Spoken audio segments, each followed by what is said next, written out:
right, we're going to get started. So thanks again for joining us today. For those of you who missed it, you can turn on closed captions in the bottom right of your screen, or on a telephone, you can use the 3 vertical dots, and that will bring you to closed captions.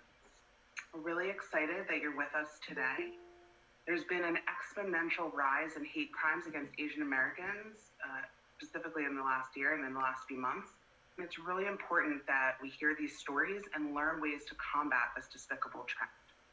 I'm Dr. Jessica Shore. I'm a licensed clinical psychologist and trauma specialist, and I will be moderating today's event, which is hosted by the Asian Hate Crimes Task Force and Rise Against Hate and the Nava Center. Today, we will hear from Ashley Tan, an experienced media lawyer who has worked for several companies, most recently BuzzFeed, and Andrew Jung, who is the founder of the Asian Hate Crimes Task Force, about their personal experiences of anti-Asian hate crimes being perpetrated against them. Once they have shared, 2 lawyers, DJ Griffin, a public records lawyer and partner at Pashman, Stein, Walder & Heaton, and Donald McCarthy, managing attorney at the law offices of Eric A. Shore, who will speak on the action steps for what to do if you or anyone you know experiences a hate crime. Ashley and Andrew, thank you so much for agreeing to share your stories with us today. Andrew, I turn it over to you. Thank you so much, Dr. Shore, for the introduction and moderating this event. I also would like to thank all the guest speakers who are speaking this afternoon to educate people on the proper steps to take when one is a victim of an Asian hate crime. Lastly, I appreciate everyone for taking the time to join us today to learn further about hate crimes and how to properly combat it. As you already know, my name is Andrew Jung. First, I'm a very proud Asian American. I currently serve at the Executive Office of the President in Washington, D.C.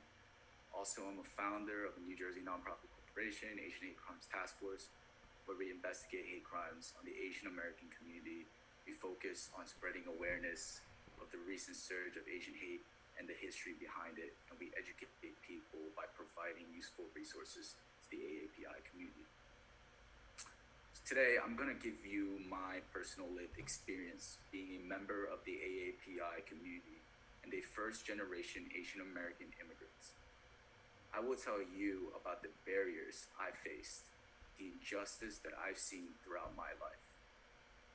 Like all Korean immigrants, my parents believed that America was a safe haven of opportunity and riches, so they risked everything.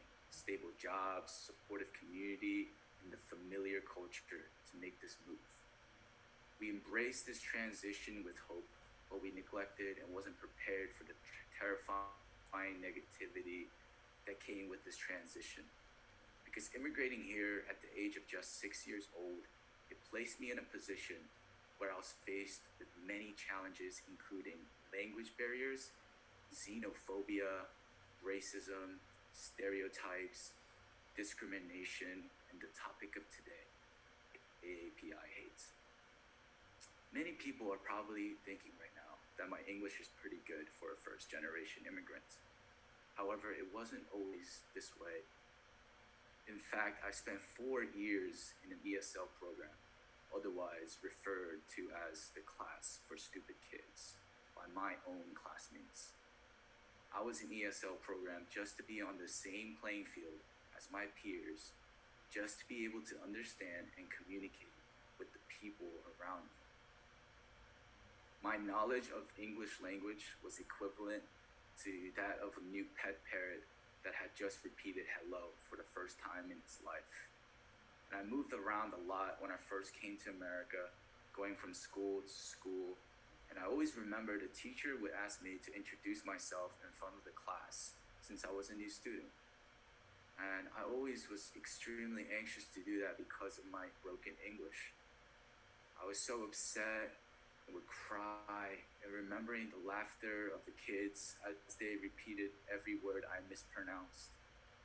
I began to fear the looks of the frustration on the faces of my teachers as I replied hello or yes in response to almost all their questions. I became so terrified of everyone that I cowered in a shell and stopped talking as much as I could. It was hard to make friends in school for this reason, And lunchtime was so devastating to look forward to because bringing homemade Korean lunch made me an easy target to be picked on due to the unfamiliar smell or how different my lunch looked compared to others. I couldn't even pick up my chopsticks without someone looking at me weird or saying some ignorant racist comment about it. I was embarrassed at that time, honestly, and never wanted to eat my own Korean food. The truth is that this hate comes from darkness to conquer our communities and divide our nation. We must not give in to hate. In fact, we must combat all sorts of hate with love, kindness, and compassion. I've been called racial slurs like chink and chinky stinky. Chinky stinky. Take a moment to let those words sit in. These words were a daily occurrence for me. It was the way I was treated by other schoolmates during my time in high school. I can go on and tell you stories after story of my personal experience with AAPI hate, but I want to stick to this particular story as this racist act stays with me today. I was on the soccer team, and during many of our practices, the football athletes would come across and pass by our field to go to theirs, and they would scream chinky stinky to me. I see my teammates, I see the football players, they just laugh. They just laugh at me, not take it seriously, and I would just follow along and just laugh it off.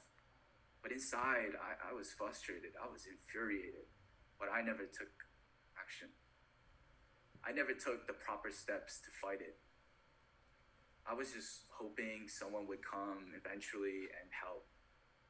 I would even ask my own Asian American friends, my own community, my own people, but they never ever helped me or provided any sort of guidance because it was always considered as a joke and that I should just laugh it off.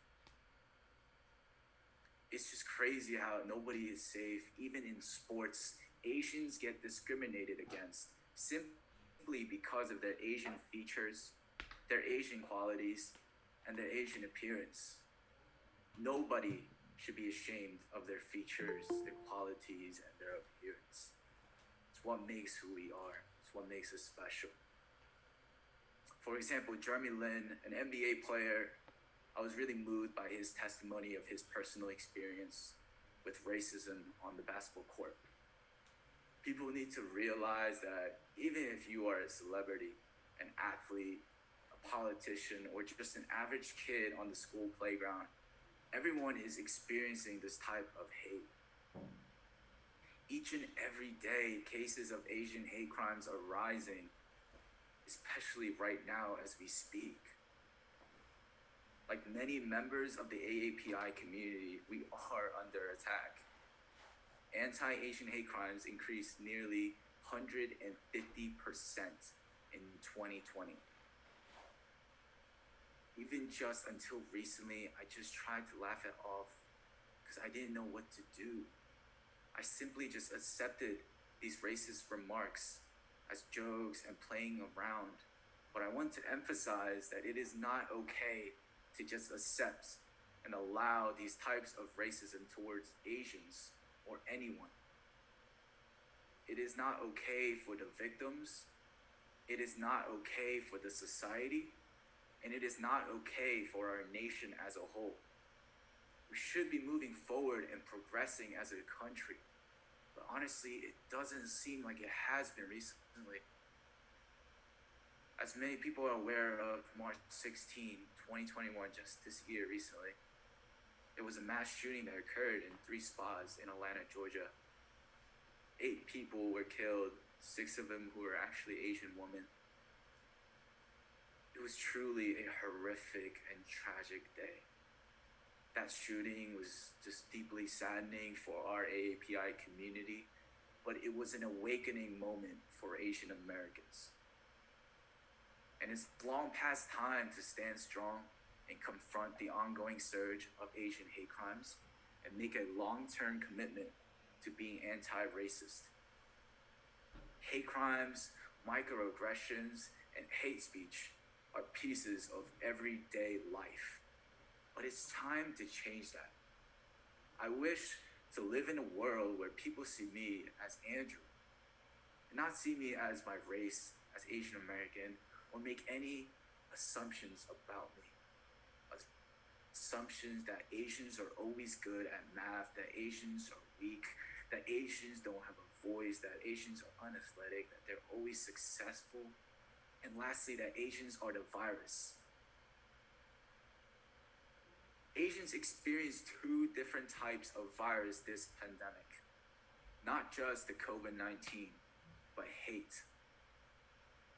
Hate is the virus that's been rapidly spreading across this country, which has affected the AAPI community both mentally and physically. I recall when I was on a train one time and there was a grown man who stood across from me, and he took his hands and he put them to his eyes and made a motion like if he was squinting. This should not be happening to anyone. This is just true hate. Just 2 days before the Atlanta shooting occurred, Stephen Yeun, who stars in the film Walking Dead, made history for landing an Oscar nomination as Best Actor for his performance in the Korean-American immigrant drama called Minari. It was a historic moment as Stephen is the first Asian American to achieve this. And just this past Sunday, Hideki Matsuyama became the first Japanese man to win a major golf tournament after winning the Masters. Not only does this impact the golf community and the film industry, but it impacts the entire world. We should be celebrating with one another for these recent huge accomplishments. But instead, Asians are being attacked and the scapegoat for the coronavirus. As people are shouting, go back to Wuhan, go eat your bat, go back to your country, go back to China. So many countless racist remarks just flying around as if it's a norm. And this past year alone, there was 3,800 anti-Asian racist incidents that were reported, and mostly against women because they are the easier target. I'm speaking on behalf of my own personal experience, but imagine what other people are going through with their own experience. And these are just reported incidents. There are so many that are not reported or done anything to fight it. But I believe that when you find a problem, that you get down in the mud and you solve it. So after months of researching my options, I decided to proceed with creating this nonprofit so we can offer help and raise awareness in dozens of communities and reach as many people as possible. We host events like this so we can educate on xenophobia and hate against the AAPI community. Because combating Asian hate must be swift, it must be just, and it must be equitable. We need to transform, and that starts with education, because hate is truly evil. It should be prosecuted to the fullest extent of the law.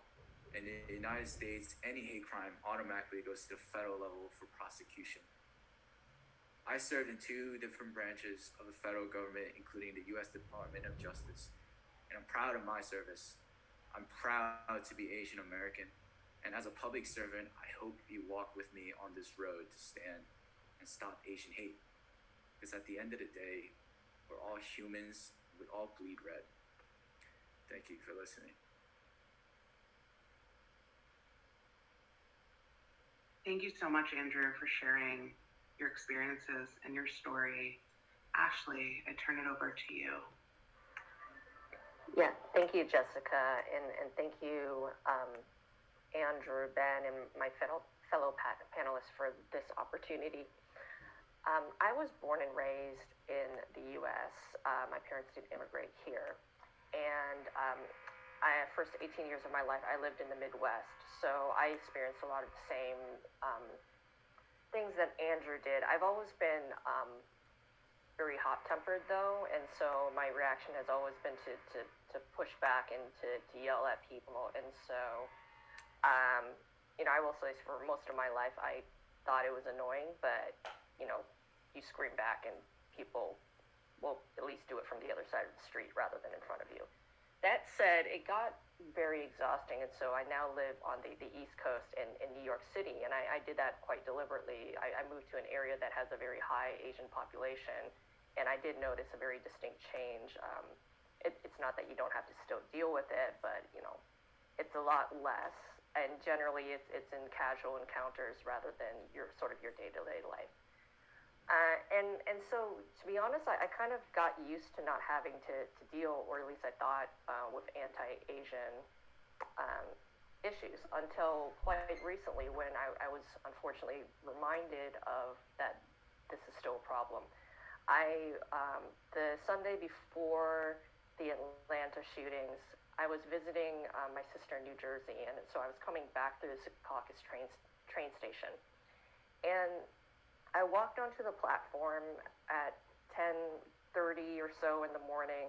It's Sunday, so there's barely anybody there. There was me, a white woman seated like a good 10 feet away, and I think one or two other people on the platform, but it's a very large platform, and so they were pretty far off. And the moment I walked on, the white woman started screaming at me, calling me a fucking bitch, and telling me that she would push me into the train, and if I didn't get away from her. And I sort of turned around because I wasn't sure she was really yelling at me. What's this actually happening?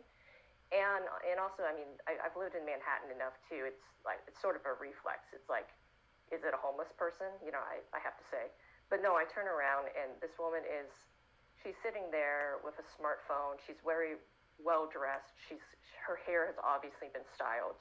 So no, she quite obviously means to me, and she continues screaming at me until I sort of pick up my stuff and shift over a couple of feet. The train was coming in, and I wasn't going to go back into the station, but I didn't quite know what to do with the situation.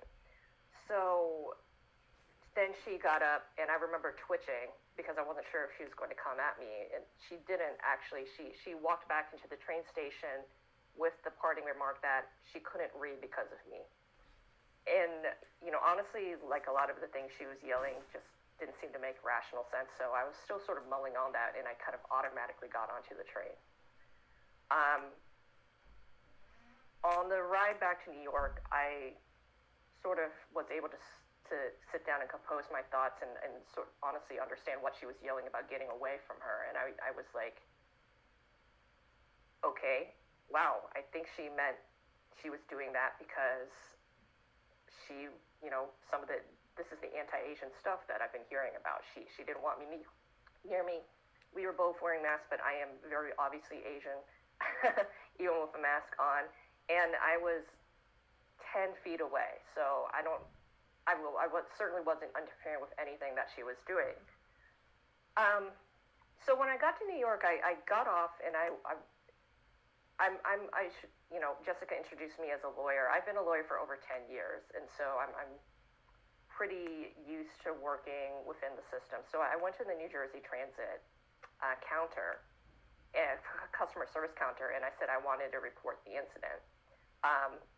They told me I had to go back into New Jersey to do it because I was in New York now, and it happened in New Jersey, so the jurisdiction was in New Jersey.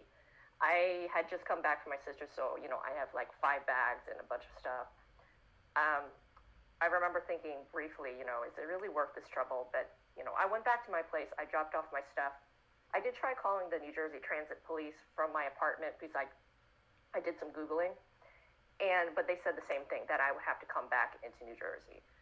So I took the train back into New Jersey later that afternoon, and I remember I was rather jumpy the entire time because I'm riding the same train back to the same station where this happened. I went up to the customer service counter in Secaucus and asked to speak to a police officer, and they called one out, and he and I talked. I will say I got actually rather lucky because the police officer was himself Asian, and so he sort of immediately clocked that what I was saying, I was a little reluctant to say that I thought it was anti-Asian because there was no racial slurs uttered, but he was very sympathetic, I have to say. And the nice thing about it being in the train station is I also knew pretty much exactly what time it happened because I knew which train I'd gotten onto. So we went back, and he looked at the CCTV footage, and he actually was able to find me and the woman. So we had visual evidence of it, but we didn't have audio evidence, although you could see that at one point I flinched away from her. I gave him some more details, and he promised he'd sort of like poke around and see if she'd done anything else in the train station. And then I gave him my number, and he said he'd call me if anything came up. So I went back into New York. He called me an hour later. He said that this woman had actually had a couple other run-ins in the stations, and one of them involved going to the customer service, so they had her name and her driver's license. And I was like, oh, so we actually know who this woman is. And then he told me that he can't give it to me, but that if I requested the Secaucus prosecutor to do it, then he gave me the case file number of his evidence, and then he said that the to give it to the Secaucus prosecutor. So I went back to Google, and I was trying to find the prosecutor's number, but I also found on the courthouse's website a criminal complaint form that you could file. So I filled that out and I submitted that, and I added the case file number. And then I also had to go, this was Monday at this point, and I was still rather shaken up, so I asked my supervisor if I could have a no meetings day, which turned out to be useful too, because I ended up spending half the day going back and forth between my apartment and the local FedEx, because it turned out you had to fax the criminal complaint to the Secaucus court. I was sort of like, who does faxes anymore? But they didn't seem to have like an email address, so okay, I faxed it. It's in New Jersey, so it's technically a long distance charge, so I think I spent like $10 on that first one. The court clerk called me back and said, well, I can type this up for you, but let me just tell you, you typed in Jane Doe, and it's not going to go anywhere. And I had done that, but I had explained in the criminal complaint that the police officer had identified the person, and here's the case file number. And I explained that to a woman, and she told me I actually had to write up a letter and send it to the prosecutor directly rather than through this complaint form. So I went back to my apartment, I typed up a letter, I went to FedEx again, typed that out, faxed it in. I had to wait for the prosecutor to actually come in because of COVID. I think they only come into the office like a couple of days a week. So I sent, I was waiting. I didn't hear anything, and I also started asking some of my lawyer friends around because I've been a lawyer for over 10 years. But criminal law is not the area that I normally practice. So I was like, okay, maybe I'm doing something wrong. And I got put in touch with a couple criminal lawyers, including CJ. And I also finally heard back from the prosecutor's office. They sent me an email about 4 days later attaching the police file. So I finally had a name for this person. But that meant I had to retype my criminal complaint. And so at that point, though, I'd been put in touch with CJ, and she and another lawyer, Dylan, helped me reframe my statement, because one of the other issues with the complaint form is that you actually have to cite what law you think the person has filed. And so I'd done a little bit of Googling to find some statutes that I thought have worked, but CJ and Dylan are actually, they're licensed in New Jersey. I'm not licensed in New Jersey. I'm licensed in New York, and also statutes are often not readily available online unless you sign to an hugely expensive service like Westlaw or LexisNexis. But anyway, they helped me retype my complaint, and so I did the whole thing again. I faxed it over. The court clerk called me. This time, it seemed to be in good shape, so she told me she'd type it up, and then I'd have to make an appointment to come into New Jersey to sign off on it. I was like, okay. So at this point, it's about 2 weeks later. I couldn't go in that day, but I I rearranged my schedule, and I made some time to go into New Jersey. I ended up having to take about sort of half a day off because I live in New York, and the court closes at 4. Although the court clerk did say, like, you know, she was willing to stay a little bit later, but I did have to get there before 4, you know. Anyway, went in, signed the complaint, and now I'm waiting to see if the prosecutor thinks there is sufficient evidence to actually, like, do anything, because ultimately the prosecutor has the discretion to bring charges. And even though objectively I think there's quite a lot of evidence, because the police file had the police report. It actually had a copy of the woman's driver's license. It had mentioned the CCTV TV footage.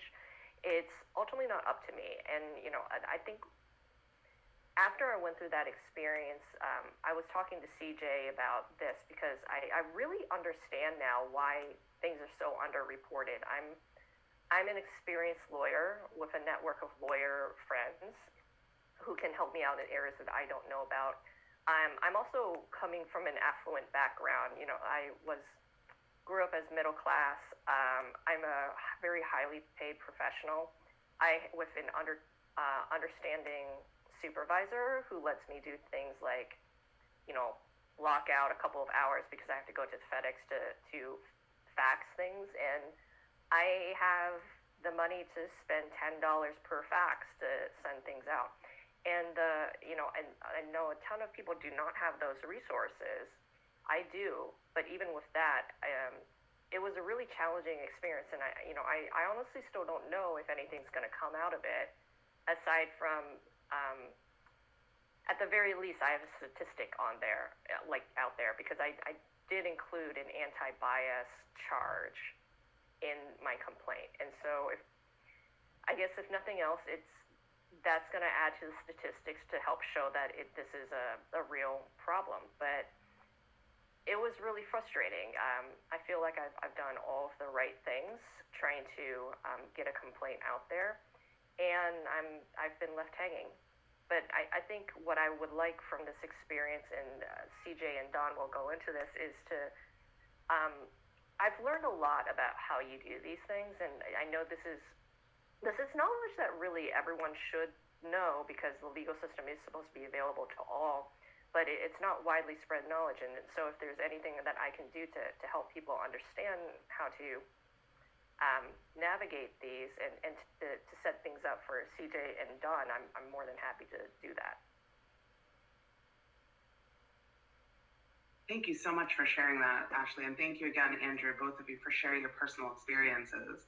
It's obviously very clear that experiencing hate crimes, and also the aftermath of the hate crimes, can be disturbing and painful and traumatic. And it's really important that we do not ignore the emotional and physical impact that experiencing a trauma can have. So if you have an upsetting and distressing experience, you might have some responses to that are unpleasant or that don't feel authentic or genuine to you. So please know that there are resources out there that can help you. There's therapy, there's peer support, there's group supports. We're going to be sending a list out to everyone to make sure that you have some of these resources, because we know that it's really important that everyone is able and has the resources to take care of their mental well-being and their physical health. And what we also know from research is that one of the ways that we can heal from trauma is by regaining control. A semblance of control over a situation is incredibly helpful in healing. And so now we will have CJ and Donald to help us to get that process started, right, of regaining the control by knowing what to do. So CJ, I turn it over to you. Thank you, and thank you to Ashley and Andrew for sharing your stories. I think people need to hear them, and I hope that we can provide some information that will help people understand some steps that they can take. So I'm gonna share my screen, because I made a little presentation, because I find that sometimes visualizing things is helpful. So can everyone see this okay? Yes, okay. All right, so let me make it big. So I'm going to talk about how you can obtain the records. Ashley mentioned that she had a difficult time finding out the identity of the person who harassed her and said hateful things. And then I'm also going to discuss a little bit about filing the criminal complaint, which Ashley also detailed. I will note that I'm actually a public records lawyer and a public interest lawyer, and I don't have as much experience with that, but I do have some information, and we were able to help Ashley, so I will try to be helpful there. So the first thing I want you to know is that New Jersey does have a strong crime victim bill of rights. I put some of what your rights are as a crime victim here. There are more if you Google New Jersey Crime Victim Bill of Rights. There's a website that will tell you all of them, but generally you have a right to be treated kindly by the police and by the criminal justice system. You have a right to participate in the proceeding and to be aware of what's happening with it, to be notified before court proceedings in a timely manner so that you can appear, to submit an impact statement to the prosecutor to let them know how the crime impacted you, as well as to the sentencing court, so that you can have some say, although the decision still lies with the prosecutor and the court, but you can have some say as to what the impact was and why it would matter to you that the case is prosecuted in a certain way.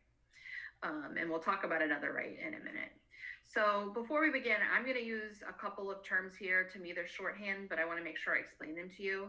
So I'm going to talk about OPRA, which is New Jersey's Open Public Records Act. And that's the Freedom of Information Act that requires public agencies to provide certain records to the public. And this is a statutory right to access some documents from state agencies, towns, counties, and authorities. And I'm also going to talk about the common law, which is a difficult concept for the public to understand, but we lawyers know it as like a system of unwritten laws that's just based upon where judicial opinions have gone. So that's sort of like judge-made laws. And in the context that I'm talking about, the common law, what I'm saying is that even when something might not be subject to OPRA, there are certain documents that you can still get pursuant to the common law based on your unique interest to them or a heightened public interest to them. So that's going to come in helpful here. There's also this separate process that police departments have, which is just a regular police records request process. Sometimes outside of OPRA or the common law, you can go to the police department and obtain records, especially if you're an involved party. So if you're the person that had a motor vehicle accident, or it should be if you're the victim of a crime, you should be able to get records from the police department. And then there's also discovery, which is a process through either civil or criminal litigation where parties exchange documents or the state provides documents to you. So those, I just wanted to define those terms. So I'm going to talk about OPRA and the common law the most. CJ, I'm just going to interrupt you for 1 second. I can't see, and I don't know if anyone else can see your slides large. I can only see that first initial slide. Now I can see the before we begin. Perfect. Okay, so I will make it this. I will do it this way. So I don't think I need to stick on this slide since I explained it, but going forward, you will see it now. So So I'm going to start with OPRA, and the reason why I start with OPRA is because there's some benefits to it. And the first benefit to using OPRA, which is a formal records request process, and you use the common law at the same time, is that it gives you a statutory right to certain records. And the reason why this is important is because I have people come to me all the time that said, I've been asking the police department to give me X, Y, and Z, or the town to give me X, Y, and Z, and they haven't given it to me. And the reason why they haven't is because they don't have any obligation just to respond to you, although it's the right thing to do. But when you invoke OPRA and the common law, then they have a statutory obligation to respond to you. And if they don't, they can be in trouble. So once you file an OPRA request, they generally have to respond to the request within 7 business days. There's a little bit of a delay now because of COVID, and the state unfortunately relaxed the law. So sometimes they're taking longer, but they have to acknowledge your request in some way in 7 days. Whereas if you're just asking them for documents, they can ignore you if they want. And importantly with OPRA, if they refuse to give you access to documents that you're entitled to, you can actually sue them, and an attorney like me will represent you for free, and the agency when we prevail, has to pay my legal fees. So that's a big tool that's not available through other processes, like just asking them out of the kindness of their heart to give them to you. There are a couple cons, which is that many police records are exempt from access, so you might not get everything that you need, and that even though they're supposed to consider your common law right, they don't always do it. But starting with Oprah is sort of a good starting place, and you can sometimes obtain documents this way that are even exempt because they should give them to you under the common law. So I want to just explain some basics. How do you use Oprah and the common law? The first thing you want to do is to know that all Oprah and common law requests go to what is called the records custodian. And for municipal police records, that's in any town, that's going to go to the municipal clerk. So on any agency website, find out who the town clerk is, not the police clerk, but the town clerk. And that's who you're going to interact with for Oprah and common law records requests. For the state police, you would use nj.gov/Oprah. There's a portal there. You would pull down until you find the state police, and then you would type your request there and submit it. And for other agencies, you need to ascertain, usually through their website, who the records custodian is. But many of these are going to be handled by municipal police departments, and you're going to go through the municipal clerk.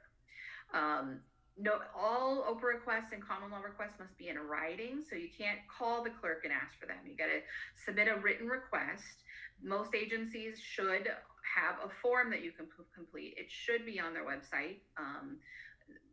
I think almost all of them are. Sometimes you have to poke around a bit because they have various levels of sufficiency in their websites, but you should be able to find it there. If not, you can also just send an email to the custodian and write this phrase, pursuant to Oprah and the common law, please produce these records, and then list them. And you just want to say the name. You want to say, I'm Ashley Tan. On this date, there was an incident at the Secaucus train station. I seek these records, and then list records you think there would be responsive. Surveillance camera footage, the police reports, any other video, those are how you would do it. Just list the documents. And again, for the state police, you go through that portal, and the agency must generally respond within 7 days. Now, as I said, there's some limitations. So police records that you generally can get through Oprah would be victims' records. Now, other people can't get them, but the victim can. So when you file this request, make sure you affirmatively tell the custodian, I am the victim here. I am seeking these records, and list them. And then Oprah says that the crime victim shall not be charged any fee for them. So if for some reason there's video or something where they would normally charge other people a fee to produce it, they can't charge you because you're the victim. And then you affirmatively want to say your common law, that you're seeking it under the common law too, and I'll get to that on the next slide. But other records you can get through Oprah are any 911 calls that relate to it. That's not applicable in the two situations we heard today, but other times it would be. And if the police show up and has a body cam and they're recording any interaction between you and the perpetrator, that body camera footage would be subject to Oprah. The police reports may or may not be. It depends on whether they treat the police reports as pertaining to a criminal investigation. If they do, then they probably would be exempt. Copies of charges that the police file. Police can and often do file the charges. You're entitled to see a copy of the charges that the police filed. And then if you don't feel that the police officer handled it properly, and which is sadly often the case. I think police are often dismissive in these types of crimes. I've had someone recently who reported something, and then that was homophobia, and it was just dismissed by the police as a noise complaint. You can also request information about the officers' training courses. Did they do their implicit bias training so that they could recognize this? Okay. Records that are exempt under Oprah. So, as I said, criminal investigation records. So if they're going to treat it as criminal investigation, then it's going to be exempt under Oprah. Surveillance videos are, dash cam videos are, other police audio. I'm sorry, I'm rushing a little bit because I want to get through all of it. But if you can't get it through Oprah, just remember, first file the request with the custodian, state that your records, and also ask that you're providing them, you want them pursuant to the common law so that you can file a complaint against the perpetrator. If the records custodian will not provide them, then go to the police department, either the records bureau or the public information officer. Again, tell them that you're the victim and tell them why you want them, because you're going to file a complaint. And if that doesn't work, do what Ashley did. Go to the prosecutor. Usually it's the municipal prosecutor. Again, tell them why you want the records and ask them if they could assist you in figuring out how to file the complaint. So say you get to that point where you know the name of the victim. I'm going to talk about how to quickly talk about how to file the complaint.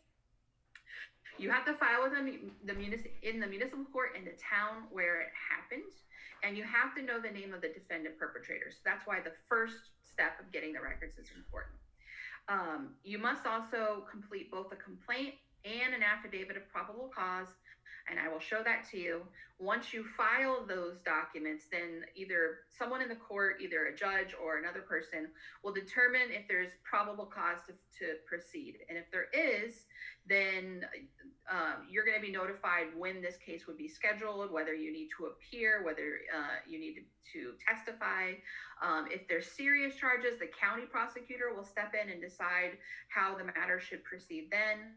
And if the court decides that there is no probable cause, then they're going to notify you by mail, and there wouldn't be any further action. Let's see here. So here's a sample quickly of what the complaint looks like. It's just a series of forms of your information. And here's what the certification of probable cause looks like. It's going to have a big box here that asks you to describe the incident in detail. And that's what Ashley referred to when she said she had to fill out some information and no statutes. So we can distribute these after the event, but these are some suggestions that you could do. Harassment, disorderly conduct. When it rises to threats of killing someone or throwing them in front of a train, then you could do terroristic threats and bias intimidation. You have to draft it in a sort of special form where you're listing the date and town where it happened, that the court has jurisdiction, that the defendant, who it is, committed the offense against the victim, and then describe what happened, what slur they called you, whether there was any physical contact, whether they threatened to push you in front of a train. Describe what it is, and then cite to the statute. And again, we can make these sort of standard things available after. So, and then if you want to go to cjgriffin.lawyer, I'm happy to also share additional information with you afterwards as well. I just don't want to take up any more time than I'm allotted today. But again, it's cjgriffin.lawyer, and I will be willing to talk to you. Thank you. Thanks, CJ. We really appreciate it. Donald, please help. Hi, everyone. First and foremost, I just want to thank everyone for coming here today. And I want to share that in my role with the law office Eric A. Shore as managing attorney, the pain in the voices of Ashley and Andrew when they talk about their stories is the pain I hear every day from people who experience things in the workplace. And that's really what motivates me to come here today and speak to you all, because it is indescribable how discrimination affects someone. And what I want to share with you today is a first aid kit of information that I really hope you never have to use. But if you have to use it, you know it and you know it's there. So without any further delay, I'm just going to talk generally about laws on the federal level that protect employees from employment discrimination. I'm going to transition into, prior to working for the law office Eric A. Shore, I was a law clerk for the Monmouth County Prosecutor's Office. I also want to thank two of my colleagues, Robert Graff and Rafael Castro at the law office Eric A. Shore. They were former prosecutors, so I spoke with them a little bit, talk about tips for victims of hate crimes. And then lastly, I want to talk about what rights you have at the workplace to take time off to help yourself recover and to help someone else who's gone through an unspeakable hate crime or terrible event. And one thing I will say that Ashley shared, hearing employers do wrong every day, it does warm my heart just to hear that her employer and supervisor were supportive of her. And I will share, a lot of employers are, and a lot of employers do the right thing. But the information I will share is just in case they decide not to or decide to give you a hard time. So let's begin. The presentation that I'm reading from will be posted on riseagainst.hate.org, so you will be able to see it. So let me just start. Just a few friendly reminders. All laws and regulations are always subject to change, so it's always good to consult a lawyer for updates. Some content that you will see from the posted presentation is from third-party sources. So although I try, it's always good to verify the accuracy of the information. And the presentation, while I love speaking to you all and sharing some useful tips, does not create attorney-client relationship. If you have any questions, I highly recommend consulting an employment lawyer or like CJ, civil rights lawyer in your area or jurisdiction. So the federal laws that protect against discrimination in the workplace, the big one we're going to talk about today is Title VII. Title VII protects employees based on their race, national origin, ethnicity, color, gender, sexual orientation, which was Bostock v. Clayton County, Georgia, the Supreme Court decision 2020, and religion. There's also one called the Americans with Disabilities Act, the ADA, which protects employees with pre-existing conditions. Now, this can be physical injuries, mental health conditions, genetic diseases, and other serious infirmities. And one of the important things I'll mention to you that after you experience a hate crime, if you're comfortable, you may want to go to a psychologist or therapist, because if you're experiencing night terrors or anxiety, depression, or post-traumatic stress disorder, PTSD, you would also be protected under the ADA as well as Title VII. There's also the ADEA, which applies to employees 40 and over. All the above federal laws I mentioned apply to employers with more than 15 or more employees. It is important to note that a lot of states and local jurisdictions have discrimination laws that protect the same protected classes that apply to all employers or employers that have less than 15. For example, New Jersey LAD, Law Against Discrimination, applies to employers no matter how big or small they are. And all these laws that I mentioned have anti-retaliation provisions for employees who stand up to discrimination in the workplace. And the big purpose of today's event, and this is one that I feel is so important in Title VII because it's really often overlooked, is the importance of national origin discrimination. A lot of times when I'm on the phone with potential clients and clients, I hear this, my harasser was the same race as me, so it can't be discrimination. That's absolutely incorrect. Title VII protects you based on your heritage and where you're from. And there's no exception, even when the harasser is in the same racial category as you.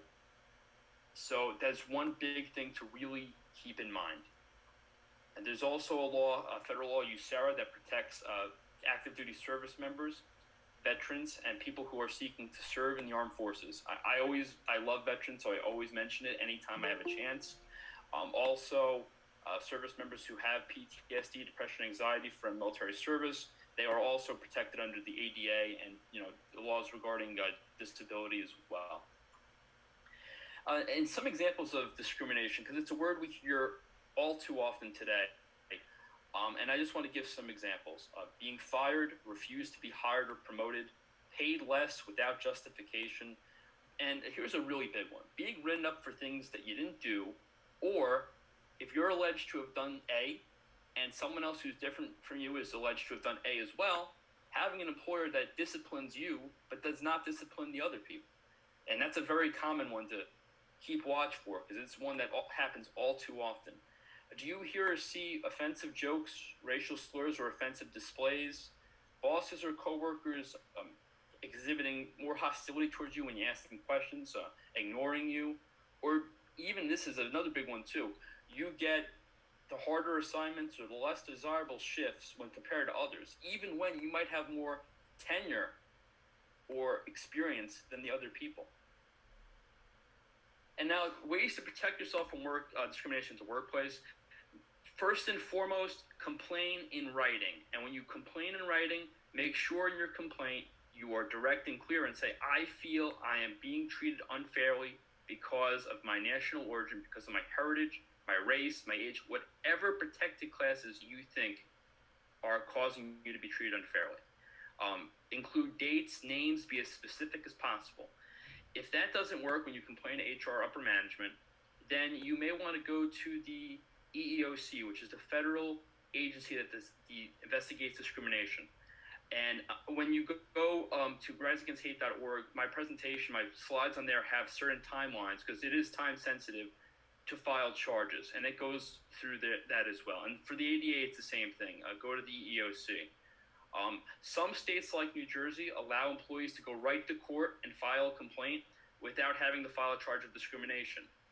For example, New Jersey gives you 2 years from the last date of discrimination or retaliation to file a complaint in court. Other states may require you to file a charge with a local or state agency that investigates discrimination. If you have any questions whatsoever, contact an employment lawyer or civil rights lawyer as soon as possible. And again, continuing with protecting yourself at work, collect evidence and keep a journal. Your smartphone is a fantastic weapon against discrimination, as we've seen with the rise in technology. You know, you have a video camera, you have a voice recorder, and one of the things to keep in mind, for example, New Jersey is a one-party consent state, so only one party has to know and consent to recording the conversation for it to be legal. I think PA is too. It's important to know what state you're in, but just because it may be legal, always check your employee handbook, because some employers can prohibit recording and discipline you for doing so. For healthcare workers and people who work in some sensitive industries like the finance industry, do not take or copy documents or emails with protected health information or any type of personal identifier, social security numbers, things like that. Federal law actually makes it a crime for you to take documents with PHI, even if it's to support a claim of discrimination. So the one thing I always say to potential clients and clients is, if you see something with confidential information or PHI that you feel is helpful to you, option one, write down the name, date, title for email, the sender, recipient, and date, and if you can, if it's not confidential information, the subject line, so you can identify what document that was. Another option is you can make a copy of it, but make sure to redact the confidential information. So take like a black marker and color over it and then put it on the copy machine. And that's called redaction.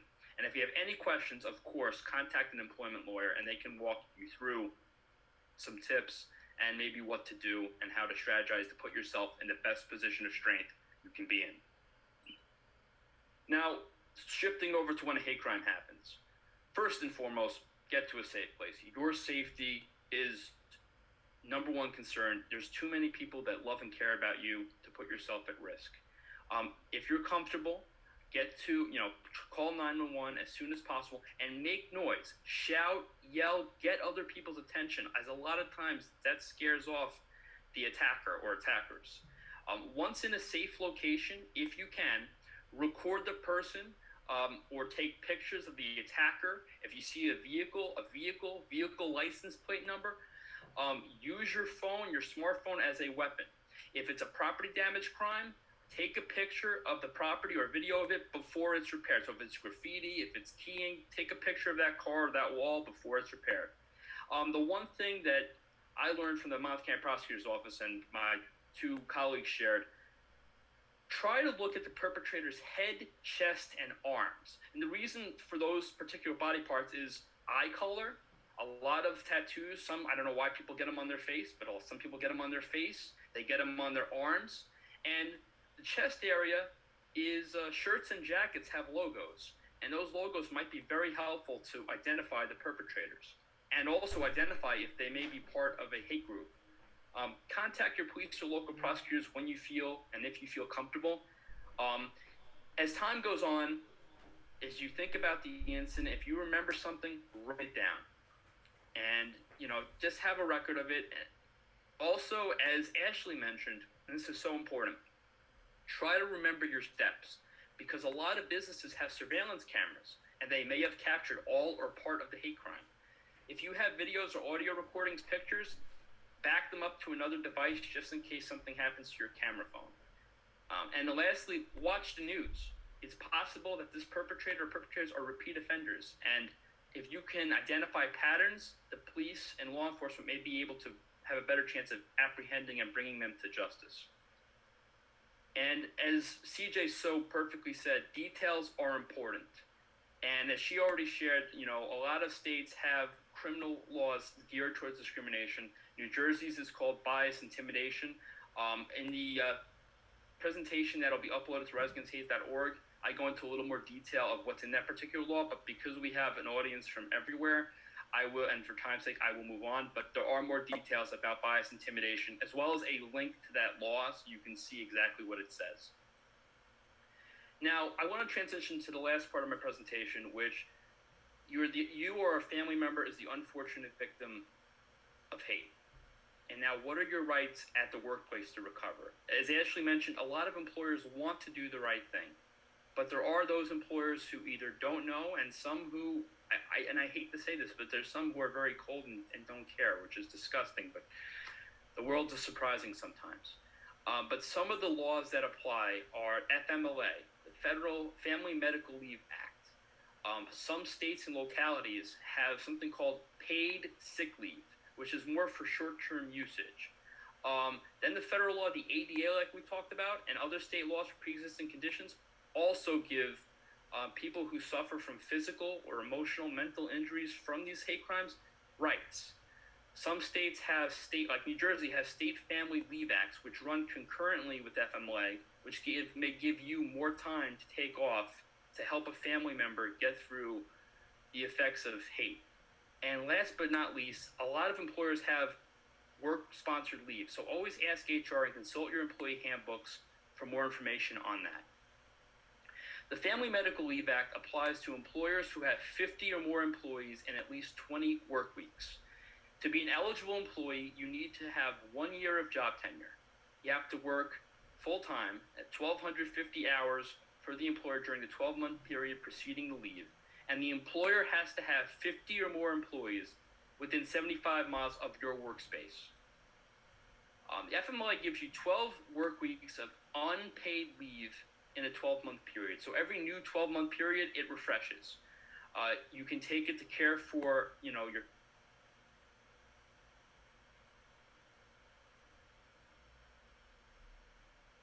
physical, mental, infirmary, anything like that, or for your own conditions.